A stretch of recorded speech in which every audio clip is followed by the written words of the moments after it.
The women's suffrage movement in the U.S. started from a larger women's rights movement. This movement was growing around many women's issues, but came to focus on suffrage specifically. During the Civil War, reformers wanted to avoid being seen as social issue zealots, so they narrowed their cause to exclusively rally for suffrage. A few of the women at the forefront of the movement were Susan B. Anthony and Elizabeth Cady Stanton. Stanton was one of the organizers of the 1848 Seneca Falls Convention in New York. This was the first major convention in the U.S. centered around women's rights. The goal of the women's suffrage movement was to secure the right of American women to vote. Naturally, this movement overlapped with the larger women's rights movement, and so suffragists often voiced ideas about the oppression of women in forms other than suffrage as well. This includes issues such as the role of religion, gender roles, women's clothing, and even the bicycle trend of the late 19th century.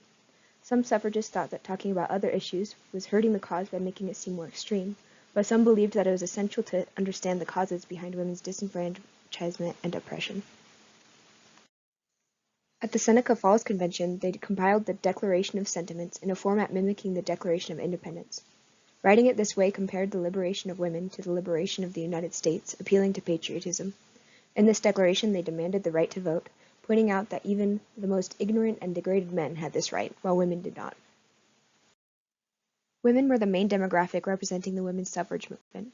Around 1890, the nation experienced a surge of volunteerism among middle-class women, activists in progressive causes, members of women's clubs and professional societies, temperance advocates, and participants in local civic and charity organizations.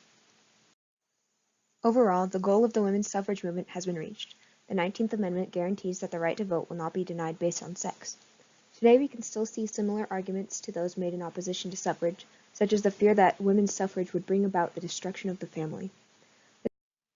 You can see that we are still fighting on some of the same issues today. This kind of fear was a major cause of the Equal Rights Amendment's failure to pass as well. Looking back, we can see that granting women the right to vote did not cause mass destruction or the elimination of family values. One notable suffragist was Elizabeth Cady Stanton. Elizabeth Cady Stanton was first drawn to the abolitionist, temperance, and women's rights movements through visits to the home of her cousin, the reformer Gerrit Smith. The man she married was also an abolitionist. During the Civil War, she focused on the cause of abolishing slavery, but afterward refocused on women's rights. Stanton was a major contributor in the Seneca Falls Convention and its Declaration of Sentiments. She also became good friends with Susan B. Anthony, and the two became a great team in the suffragist movement. They traveled the country giving lectures and speeches, and together formed the National Women's Suffrage Association in 1869. They didn't agree on everything, but they had a lot of respect for each other, were blunt and honest when they thought the other was wrong, and were committed to working as a team. In general, Stanton tended to be the writer and thinker, while Anthony was the strategist and organizer. This political cartoon was intended to mock Anthony and Stanton, because it outrageously compares them to the founding father George Washington. Looking at it now, you might not even realize that it was making fun of them, since these women did have a significant and positive impact on America. A major issue that Elizabeth Cady Stanton spoke on and wrote about was the role of religion in women's oppression. She talked about how organized religion and the Bible were being used against women to perpetuate male authority. She wrote a 2-volume book called The Women's Bible, which analyzed the scripture from this feminist point of view. This book was controversial, as you might expect from most people of the time, but it was even controversial among the suffragists. Many felt she had gone too far or was distracting the public from the main issue of suffrage.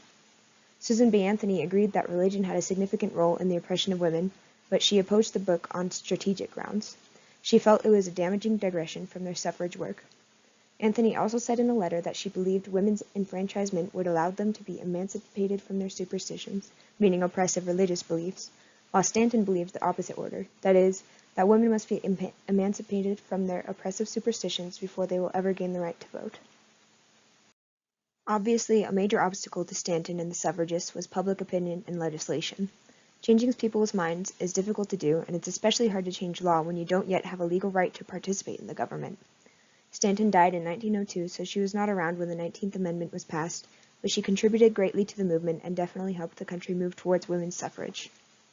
Elizabeth Cady Stanton is now known for her work as a women's rights activist, not just a suffragist, since she stood for a variety of other issues, like divorce reform, birth control, religious oppression, and women's right to ride bicycles. There are several physical examples of recognition for Stanton, such as statues and historic landmarks.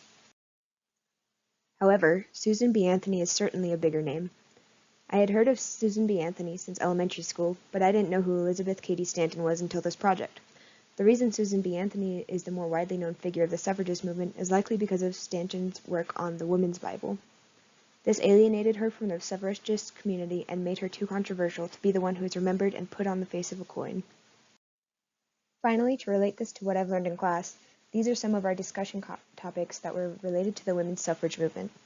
First, obviously women's rights have been a recurring theme over the semester, and the suffragists were motivated by their desire to have their rights protected. We also talked about different types of feminism earlier in this semester. Though the movement was just the beginnings of feminism, you could already see how the social issues caused divides even amongst activists, with how people did not approve of Elizabeth Cady Stanton's controversial views about religion. Gender roles played a heavy role in opposition to women's suffrage, and were used to mock suffragists and show why women naturally weren't meant to vote. I've enjoyed learning about this movement in history and relating it to this class.